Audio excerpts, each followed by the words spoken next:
Alright, hello again. This is week 5. When I responded to the Waiting for Superman discussion, which I always like seeing everybody else's points of views on these discussions, and so that was interesting to read through. Then I went on to the test and teach, or teach and test, which I agree 100% with your style of teaching. I think a lot of people, a lot of teachers might find it unorthodox, but I particularly like it. I feel like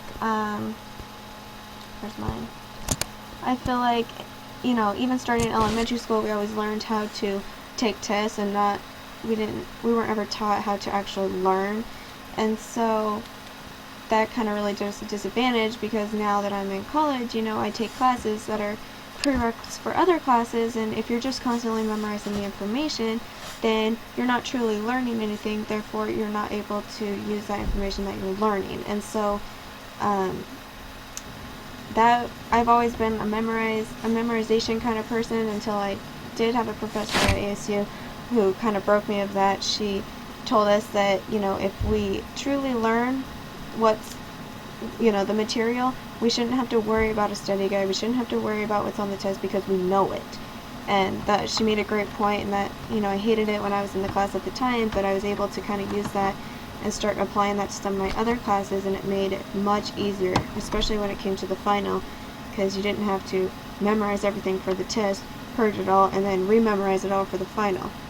And so I don't think necessarily just testing people on, giving people a grade on their tests is an accurate depiction of their knowledge in the course, because basically all you're getting is how well they memorized the material, not how well they actually learned it. Because if you want to know how well they actually learned it, then 6 months from now, go give them a test. So I definitely agree with your approach to learning, and I really like this. I wish more teachers would apply this, but they just don't.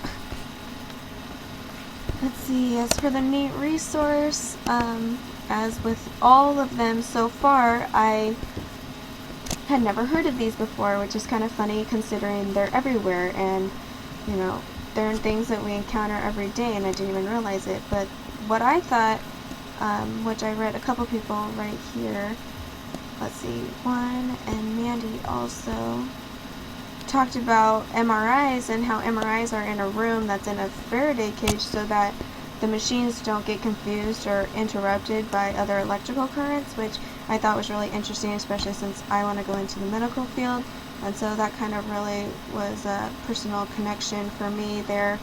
I didn't realize it. I mean, I've gotten MRIs before, but I didn't realize that those were being utilized. And also, I had just I had read online that a lot of planes, are struck by lightning, and it's really common for planes to actually be struck by lightning.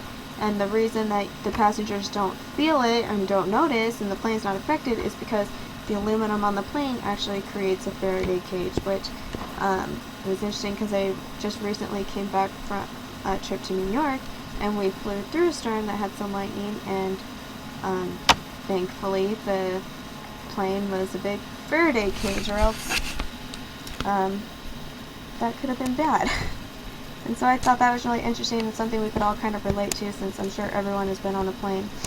And then this picture is kind of dramatic, but I thought it got the point across, and I really liked it. The guy's just in the cage, and it's sending the shocks. And then let's see, Ohm's law. I have a right here. Okay, so it's the electric Ohm's law basically is the relationship between the potential difference, the current, and the resistance, and that's depicted by this graph right here, the voltage versus the current. It's a linear graph, and anything that falls into that graph would be considered an ohmic device. So anything such as a wire, an incandescent light bulb, electric stove heating element, or resistors, which we use in our Arduino kit. Non-ohmic devices would be music players, computers, and telephones, which again, we use those resistors in our Arduino kit, which would be these right here. Here's the potentiometer, which is what we use to turn the little thing in chapter 5. And then also, there's a good picture of them. I don't see a good picture. Oh, here's a good of the resistors that we use with the little stripes. So that's that. The body resistance, the multimeter read 434 for me personally, but I had lotion on my hands, so that could have contributed to the low reading, because I read online that moist hands will actually have a much lower resistance than completely dry hands. That's probably because, you know, electricity will, or water is less resistant, and electricity will run through water and moisture. And so, since electricity travels the path of least resistance, it makes sense that the resistance would be much lower when your hands are moist.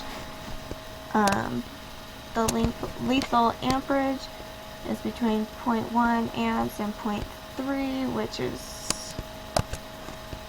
right here on this website. All these different sources talk about, you know, it's anywhere between 0.2, 0.1, but it says that it's potentially lethal at 0.2, so it's somewhere in that range right there. Next, the electricity and water. I got mixed reviews on this. Basically, my final consensus was that yes, but it depends on the voltage, so it could potentially kill you depending on how high the volts. If it's something battery operated, chances are you won't even feel it, or you'll just get a mild shock. Or something I read was from the Mayo Clinic. It was from this website right here, the how stuff works.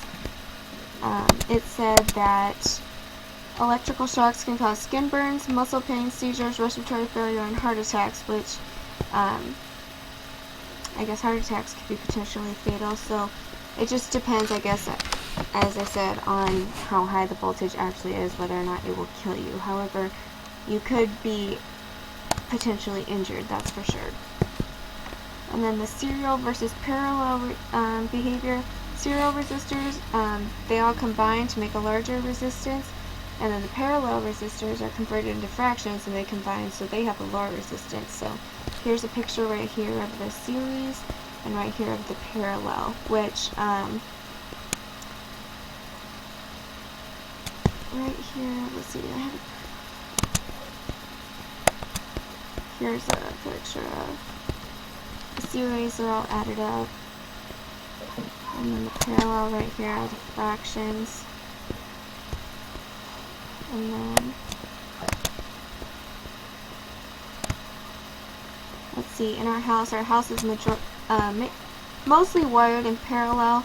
Basically, if it was in series, you'd have to have something plugged into every outlet, and then if you unplug something, you know, whatever you're using everything would turn off, and you'd have to plug everything in just to use one thing or turn one light on. So that's not efficient at all, and so our houses are wired in parallel, kind of like Christmas lights are. So our body, this one was kind of more difficult to find. They say online that basically your organs will act as resistors, and the blood pressure needs to be higher in some organs than in others, so that makes sense that it would act in parallel. I feel like you could also argue that it could act in series, because, you know, if your heart shuts down, then everything else shuts down, which is like a series.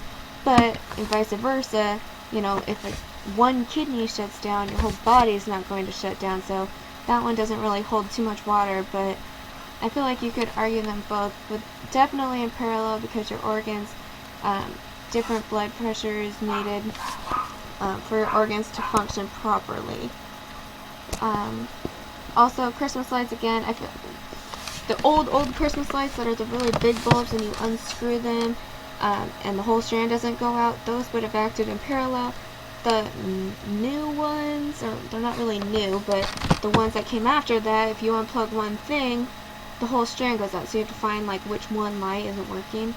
And then the newest ones they have brand new ones now where they've kind of gone back to the parallel, where if one goes out, the whole strand doesn't go out, which I think is definitely more effective. And then the Arduino projects 4 and 5. Basically, I'll just take you through the pictures that I have. Let's see, from chapter 4, right here you can see the light is dim for the first part. This is with the lights on.